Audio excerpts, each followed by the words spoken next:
La chaîne Le Point Genius, grâce à vous, vient tout juste de fêter ses 8 ans. Merci de votre soutien, de votre fidélité depuis tout ce temps. Merci pour toutes ces rencontres et merci d'avoir fait de mon rêve une réalité. Et pour célébrer cet événement, pour rendre hommage à tous mes nouveaux collègues, ma nouvelle famille que j'aime, quoi de mieux que le film familial par excellence, Star Wars Holiday Special. La plus belle déclaration d'amour à la famille et au cinéma. Après, si vous voulez me déclarer votre amour pour l'anniversaire de la chaîne ou pour Noël, si vraiment vous tenez absolument à me faire un cadeau, n'oubliez pas que vous avez ma page Tipeee pour m'exprimer tout votre amour. Allez-y, pas de pudeur entre nous. Enfin bref, 8 ans, la chaîne a 8 ans donc. Hein, tant que ça? Et oui, déjà, que de chemin parcouru depuis les débuts, les premiers balbutiements, et maintenant de prestigieux partenaires comme la marque de bijoux et montres Holzkern me fait confiance pour promouvoir leurs articles ultra stylés. Faut dire aussi que la chaîne a gagné en qualité, surtout ces derniers mois. Pardon, comment? Ouais.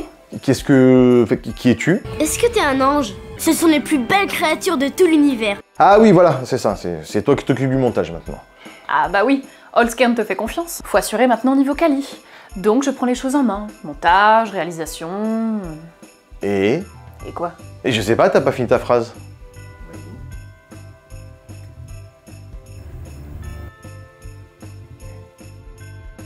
Oui. Qu'est-ce que... Voilà, parce qu'il n'y a pas de raison qu'il n'y ait que toi qui profite des bangers Holzkern. Moi aussi j'ai envie de croquer. Et ta montre, est-ce que t'as autour du cou, c'est quoi? Ah oui, ça, il est classe, hein. On dirait un TIE Fighter. C'est le modèle façade, et je vous mets le lien en description. Parce que Holzkern, c'est des bijoux, pas bien. mais pas que. Allez, ça va bien maintenant. Rends-moi mon bracelet. C'est fou ça. Bien, parce que les montres et bijoux Holzkern sont faits à partir de matériaux naturels et apaisants. Et on a besoin d'être apaisé en ce moment, comme la nacre, le bois ou même des matériaux plus insolites comme la pierre volcanique ou encore... J'ai comme l'intuition que nous allons encore ramasser une pitoyable créature en chemin. Quoi? Mais non, la plume de Pan. Qu'est-ce qu'il y a de plus classe et majestueux qu'un pan? En plus dans un cadran de montre? Non, les designs sont incroyables, originaux et artisanaux, donc uniques. Vous avez des bracelets, des lunettes de soleil à des prix plus que corrects vu la qualité, des colliers donc et même des colliers Star Trek. Comment pouvez-vous faire ça? C'est un affront. Oh, tu te calmes toi, hein. On aime tout le monde ici. Et on sait que vous êtes nombreux les trekistes ici et qu'on pense pas assez à vous. Si tu n'es pas avec moi, alors tu es contre moi. Et toi tu vas aller au coin si tu continues. On a donc des colliers Star Trek, des boucles d'oreilles également toutes pipou, et le tout dans le respect de l'environnement. Le bois, comme celui de cette montre, est certifié FSC, issu de forêts durables et éco-responsables. Et ça fait de vous des personnes plus. Depuis le temps que j'en rêvais. Holzkern, c'est une petite entreprise familiale autrichienne comme Schwarzenegger, KTM et bien entendu Red Bull. Si ça c'est pas un gage de qualité, cliquez sur mon lien en description pour bénéficier jusqu'à 15% avec mon code sur tout le site, garantie livrée avant Noël si vous commandez avant le 20 décembre. Mais franchement pour Noël, vous trouverez forcément votre bonheur pour tout le monde.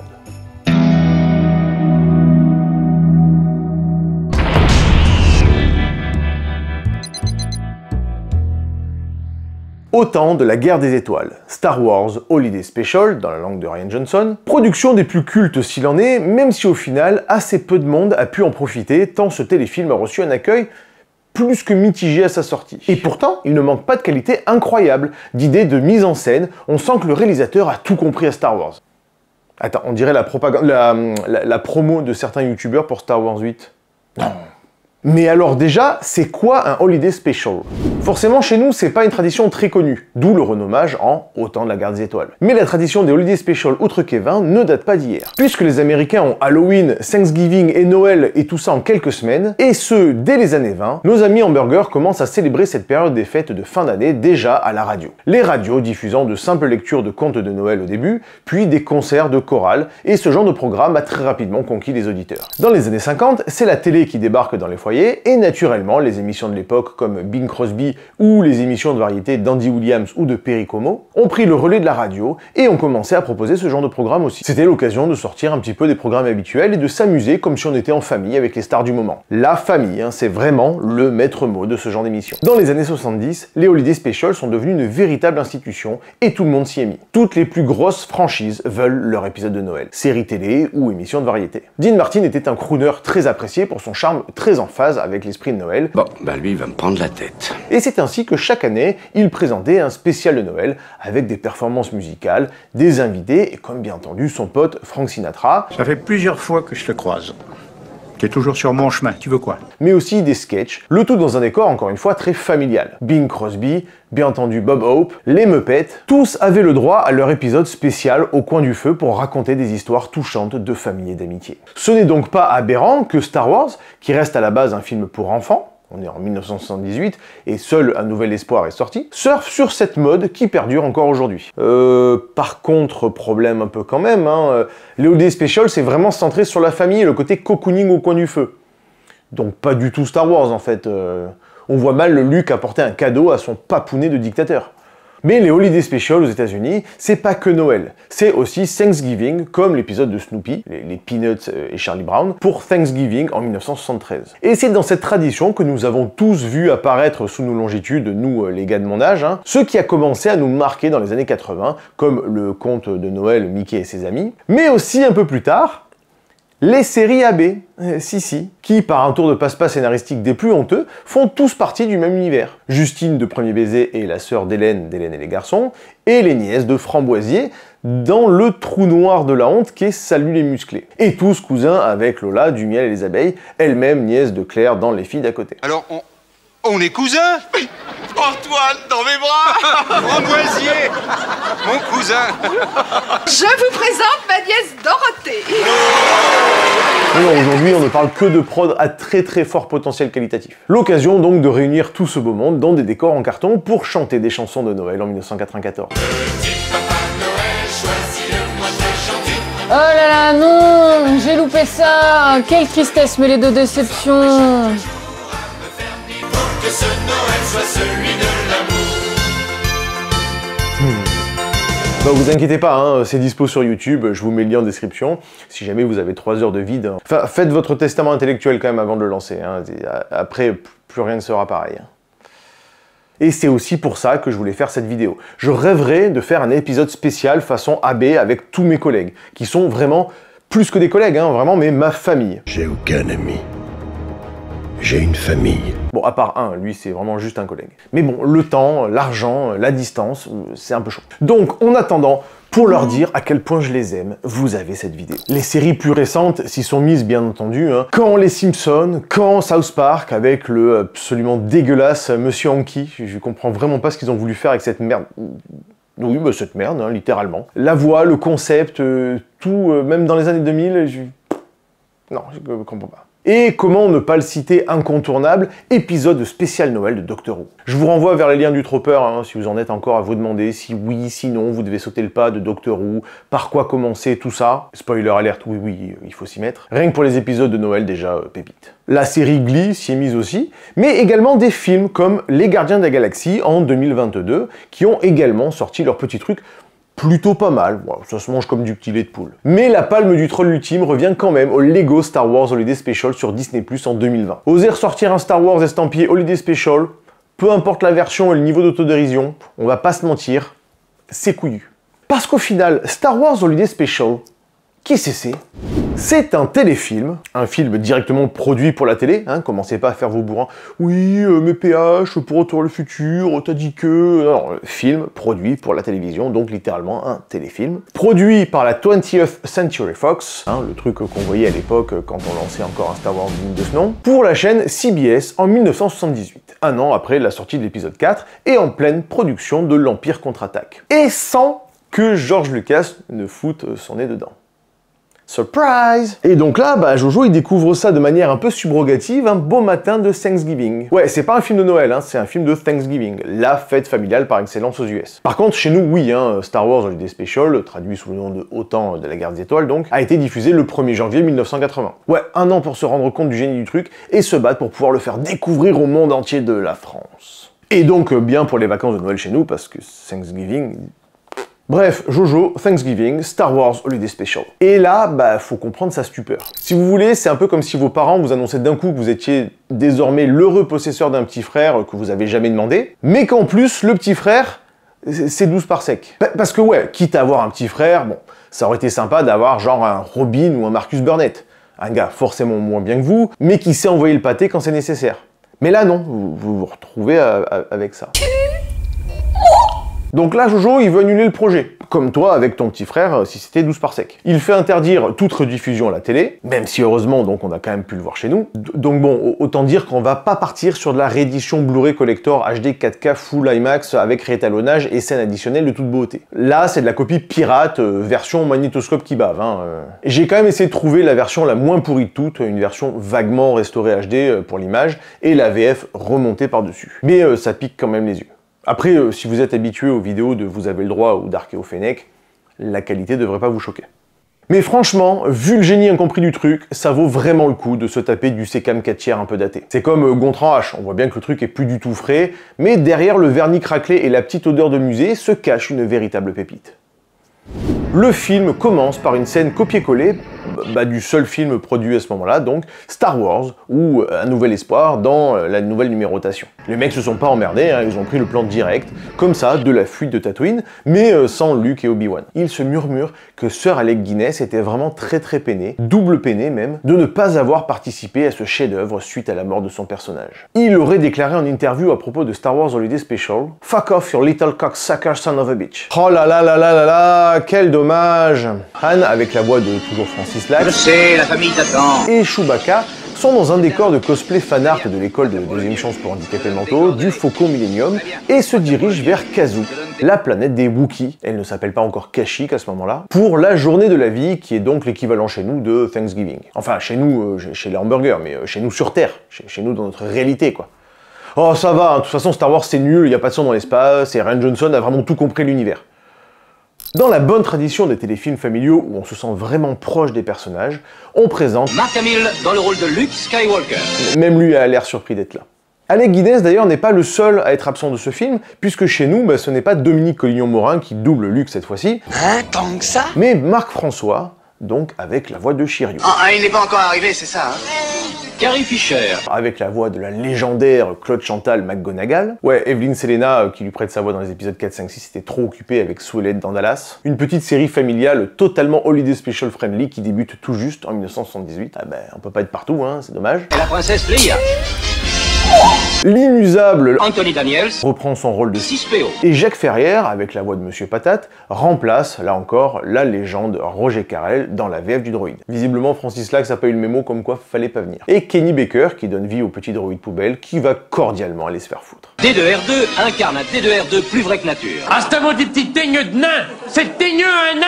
Oh, j'aime pas ça, moi. Et James Earl Jones est le terrible Dark Vador. Et que du coup, on n'entendra pas chez nous. Faisons connaissance avec la famille de Chewbacca. Qui est quand même juste le cœur du film, c'est bien de savoir où on fout les tartines. Son épouse, Mala. Ah non, Mala, pardon.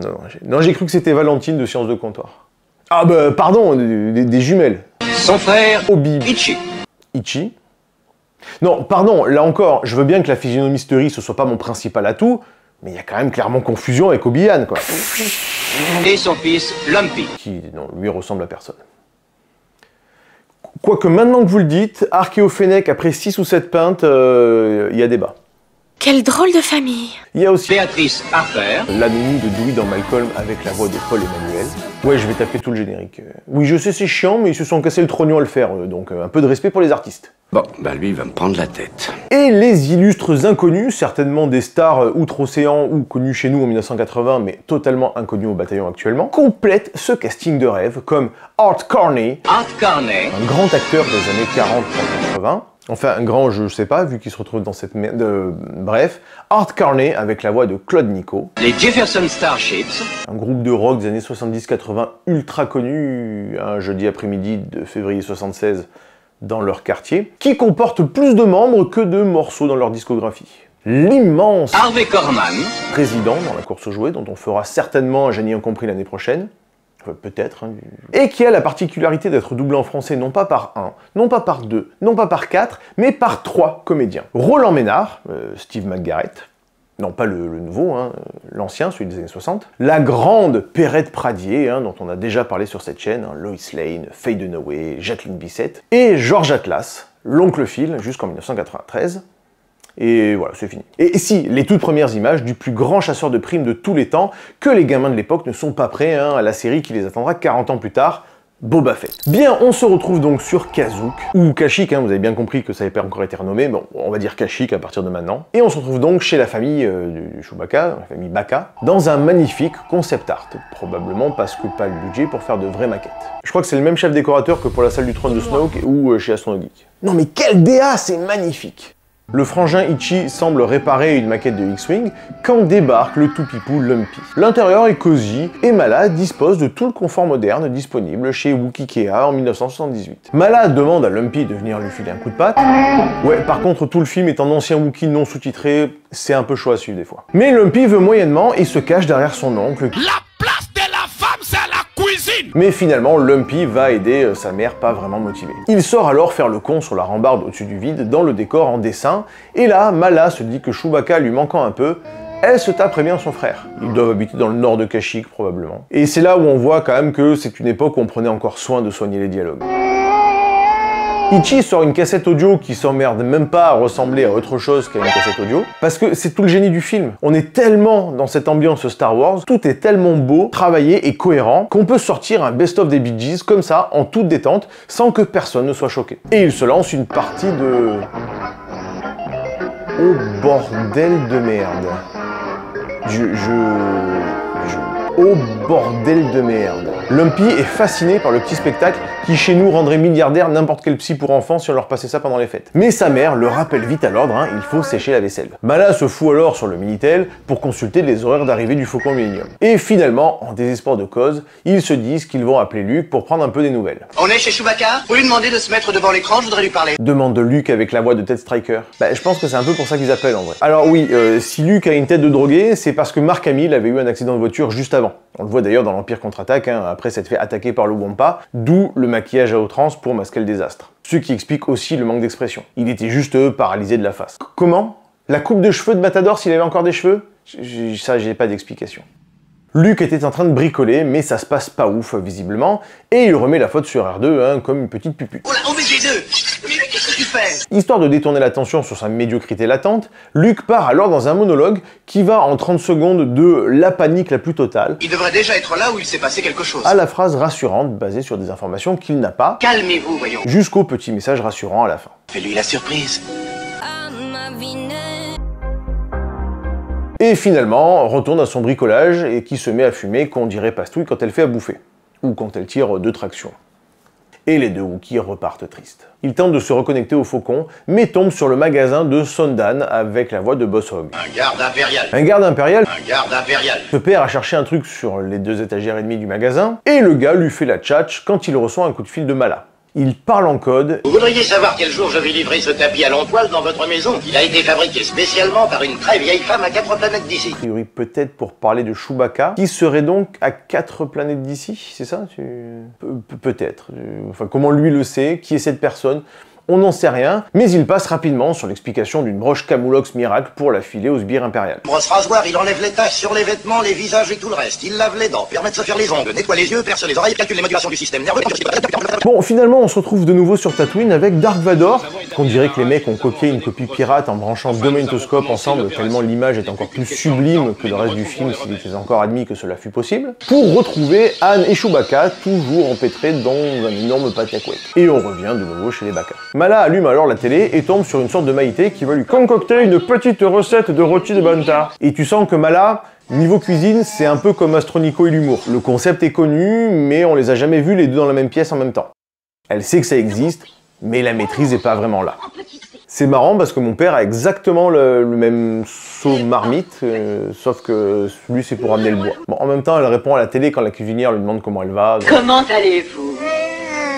Parce que c'est le manque de protéines ou quoi. Et tu sens que le Wookiee, contrairement à ce que prétend Marshall dans Way I Met Your Mother, c'est un Wookiee et son espèce est bien plus intelligente qu'elle ne paraît. Niveau intelligence, on est à la limite entre le caillou et les vidéos de Superama. En plus, une femelle, quoi. Bon, du coup, la cuisinière sous acide a un 3e bras qui lui pousse, hein. Pour elle était caché, hein. C'est peut-être la même espèce que Dexter dans l'épisode 2. Et on retrouve Han et Chewbacca dans des plans totalement random de l'épisode 4 remontés à la va-vite pour créer du suspense. Alors qu'ils étaient censés être passés en vitesse lumière juste avant. Bref, ils sont complètement paumés, hein. Et ça fait toujours pas les affaires de sa femme, puisqu'une allocution du président, enfin du taulier du coin, Française, Français, mes chers compatriotes, indique un blocus. Qu'un navire ne pourra s'y poser ni même décoller jusqu'à nouvel ordre. Sondan débarque alors chez les Baka avec des cadeaux. Lumpy file dans sa chambre pour ouvrir ce qui semble être une sorte de machine à écrire pétée. Ah non mais attention, hein, t'offres un truc pareil à Brick Mitri, il te fait une vidéo de 6 heures dessus, 3 lives, un drama et un best-of sur les oui mais non, mais c'est trop cher et l'histoire... Un génie. Il offre un truc à Mala, qu'on verra plus tard ce que c'est, et dans une partie que les producteurs français n'ont pas jugé bon de traduire, il offre une danse sensorielle sous champi limite porno à l'oncle Ichi, à la frontière entre le générique de James Bond et le mauvais goût. Voilà. Le post-générique de y penser, voilà, vous m'ôtez les mots de la bouche. On retrouve Leia en train de faire les comptes, en train d'essayer de comprendre comment Star Wars 8, un film qui a pourtant tout compris à l'univers Star Wars, a pu perdre 40% des recettes par rapport au film précédent quand le téléphone sonne. On comprend pas bien qui appelle qui, mais à ce moment du film, on est déjà tellement captivé par cette suite d'événements captivants qu'on se pose pas vraiment la question. Ah oui, bon là je pose la question, mais parce que c'est mon boulot, mais sinon non, vraiment quand on est dedans... On est totalement absorbé. Leia, avec la voix de Krillin, Mala, je suis très contente de vous voir. Vient prendre des nouvelles de Mala et toute la petite famille Baka, et en toute diplomatie, Leia, avec la voix de Mami Baba, enfonce bien le clou. Et voulez-vous me faire le plaisir de faire venir à l'écran Chewbacca ou Han Solo, s'il vous plaît, Mala? Mais comme Mala commence à lui casser la tête avec son vocabulaire plus que limité et sa voix de chaudron qu'on dirait qu'on discute avec 12 parsecs, la laine en moins, elle demande à parler à un mec plus civilisé. Et finalement, telle une enfant de 3 ans, ou ta grand-mère à l'EHPAD, ou toi, devant une vidéo SAV archéo de temps mort, elle raccroche au bout de 20 secondes parce qu'elle a plus envie de lui parler. On retrouve Han et Chewbacca qui finalement ont réussi plus ou moins à s'en sortir et se posent sans la moindre honte sur Kashyyyk, qui ressemble quand même vachement à Yavin 4. Finalement, le blocus impérial s'est très bien passé et il débarque à la maison. Qu'est-ce que je vous disais, ça doit être Chewbacca. Ah non, merde, ah non, c'est les Stormtroopers. Oh, mais quel suspense! Qui pouvait s'attendre à un tel retournement de situation? Et là, c'est bientôt Noël, donc pub de parfum. Les impériaux débarquent sans rien dire. Ils sont à la recherche de Chewbacca, et les mecs commencent à fouiller, pendant que Sondan essaye de les entourlouper. Un Stormtrooper découvre le principe du placard coulissant, hein, un peu comme Defecator qui découvre les règles de son propre jeu en live. Son dévoile alors le cadeau de Mala, qui est en fait juste une télé qui diffuse la chaîne de Saturnus. Mais en mieux, hein. Le gars est subjugué total. Le professionnalisme. Et donc, après un clip tellement long que Clément Fraise, Ivan Martin et Not Serious ont eu le temps de sortir 6 nouvelles vidéos, chacun, enfin, finalement, les mecs se remettent à fouiller. Et Son se fait chasser hors de la demeure des Wookiees. Les vilains impériaux font peur à Luke, pauvre tupeur. Il file alors regarder un dessin animé. Et ça, ben c'est peut-être le tour de force de Star Wars Holiday Special. Ça part en dessin animé. Et là, faut se remettre un peu dans le contexte de l'époque. Ok, ça peut paraître un peu daté aujourd'hui. Mais en 1978, les seuls éléments de comparaison, c'est quoi? Cendrillon? Blanche-Neige? Fantasia? Le Château dans le ciel ne sortira que 8 ans plus tard, et Dragon Ball Super, la référence en termes de dessin animé actuellement, près de 40 ans plus tard. Cette séquence, c'est un petit peu comme scroller sur YouTube et tomber par hasard sur la chaîne du chat sceptique. Sauf que là, il n'y a pas de chat. Et pas d'accent belge. Et que ça parle pas de maths. La définition du bonheur, quoi. Certains racontent même qu'à ce moment-là du film, Miyazaki et Toriyama auraient voulu tout plaquer, tellement ils étaient subjugués à la fois par la technique et par le sens artistique. Henri Matisse aurait même déclaré: si j'étais pas mort depuis 25 ans, ben même moi j'aurais reconnu le génie de l'escroquerie, du génie. On part donc sur une histoire de faucon millénaire. Mais c'est le faucon millénaire? En perdition à une vitesse supérieure à celle de la vitesse de la lumière. Ils sont au-dessus de la vitesse lumière. On ne peut donc pas discuter avec eux, mais on peut quand même discuter avec eux. Et ni une ni deux, Luke prend son B-Wing pour aller les sauver. Le faucon se pose sur une planète en confiture de fraises, et finalement, l'atterrissage à la vitesse de la lumière se passe plutôt bien. Mais pas pour Luke, qui se crache au pied d'un low-class shiny qui commence à bouffer le vaisseau. Mais c'est alors qu'intervient Boba Fett avec la voix de l'oncle Phil. Vous êtes seul? Et Luke le remercie parce que oui, encore une fois, hein, il faut se remettre dans le contexte de l'époque. Personne, à ce moment-là, ne sait qui est le gars. C'est la première fois qu'on le voit en 1978. Mais quelle histoire captivante! Je ne sais pas, mais il a l'air franc. Ça fait des années que je le dis, mais Luke est une gigantesque fraude. Et toujours pas plus malin que ça, la scène d'après, il se jette sur Chewbacca qui tient un talisman, un truc qui fait dormir les gens. Mais heureusement, Boba Fett connaît un remède. Problème, il faut escalader pour accéder à la ville. L'occasion de découvrir tout un bestiaire audacieux. Mais voilà, Boba s'est associé à Dark Vador. Et ça, ben, c'est bien normal, ça terrifie notre petit Lumpy. Fort heureusement, les droïdes interceptent la conversation. Boba retourne au faucon millénaire. Mais c'est le faucon millénaire? Mais il est pris en chasse par les Stormtroopers parce que ta gueule. Boba rapporte le sérum, les sauve, mais voilà, les droïdes vendent la mèche et Boba s'échappe. Et voilà, fin du dessin animé, hein. Non, sinon le film continue. C'était bien, hein. Alors, Par contre, comment? C'était censé être ce qui se passe en direct, une légende, un truc passé. Non, parce que Luke n'était pas avec 6PO la scène d'avant. Mais bref, c'est comme les vidéos de G de la culture geek. On comprend pas toujours tout, hein, rien même, des fois, mais on passe quand même toujours un bon moment. Même si c'était pas celui-là.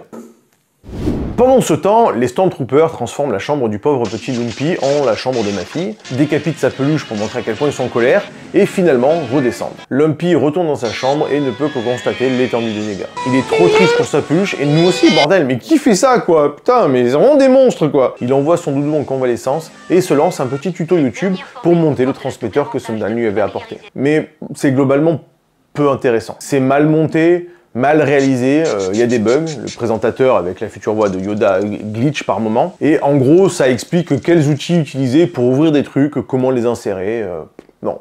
Vous avez les vidéos de Premium non Cherry, hein, si vraiment c'est votre kiff. Mais finalement, Lumpy semble y trouver son compte. L'Empire continue sa propagande en diffusant des images en direct d'un bar malfamé sur une planète anecdotique. Nous vous intimons l'ordre d'assister à cette projection. Voici donc notre épisode de la vie sur Tatooine. Parce que serait Noël sans un bon concert de beat?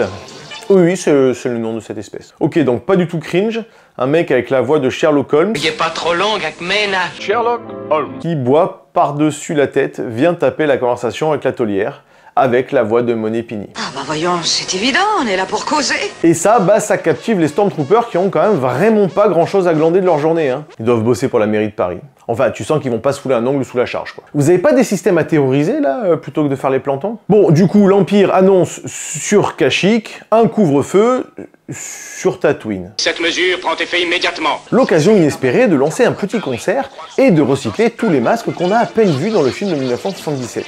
Et de voir à quel point Monsieur Sam a inspiré les créateurs de Star Wars à l'époque. Très intelligente idée de recyclage. Akmena tente de déloger tous les clodos de son boui-boui, mais eux, ce qu'ils veulent, c'est une chanson. Et nous aussi. Donc, chanson. Et tous les trains de la Grolle rentrent chez leur mère. Sauf Krellman qui veut s'offrir un petit moment privilégié. Du coup, fin de transmission pour les Stormtroopers de Kashyyyk, qui ont vraiment pas des journées fatigantes. Ils se barrent finalement pour laisser un de leurs potes en garnison. Et pub. Le soldat pète le jouet de Lumpy qui s'enfuit quand Chewie et Han débarquent enfin.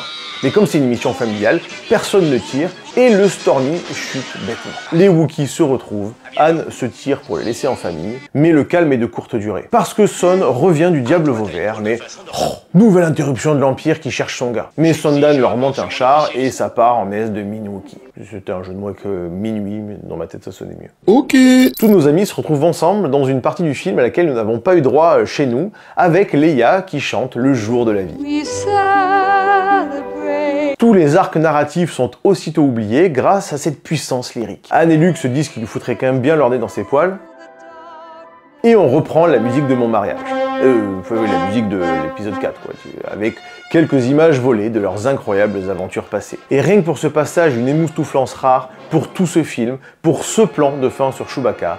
Merci George Lucas d'avoir créé Star Wars. Et on retrouve les Wookiees pour le repas de famille autour d'un rôti de porg et faim. Merci les producteurs d'avoir eu l'audace de produire ce bijou familial. Comment vous avez réussi à mêler cet univers avec toute la magie des fêtes? Personnellement, il y a vraiment eu un avant et un après, et je me suis rendu compte à quel point la famille c'est précieux. Et donc, joyeux Noël à tous, hein, vous les presque 150 000 abonnés. Tant pis, on passera pas la barre symbolique d'ici le 1er janvier, mais c'est pas grave. Et joyeux Noël à vous tous, à mes collègues, ma nouvelle famille. Voilà, j'ai essayé de vraiment de vous montrer à quel point je vous aime dans cette vidéo. Ne changez rien, merci d'être là. Et vraiment, encore une fois, joyeux Noël à tous. Joyeux Noël. C'est ça, ouais, joyeux Noël. Joyeux Noël. Ouais, joyeux Noël. Ouais, joyeux Noël. Tout cet amour là, vraiment, ça fait chaud au cœur. Quel drôle de film. Bref, encore 2 vidéos avant la fin de l'année, normalement, peut-être, hein, selon l'état des finances. Merci encore à Allskern, merci à tous les tipeurs, les historiques et les nouveaux. Et n'oubliez pas que le génie est partout.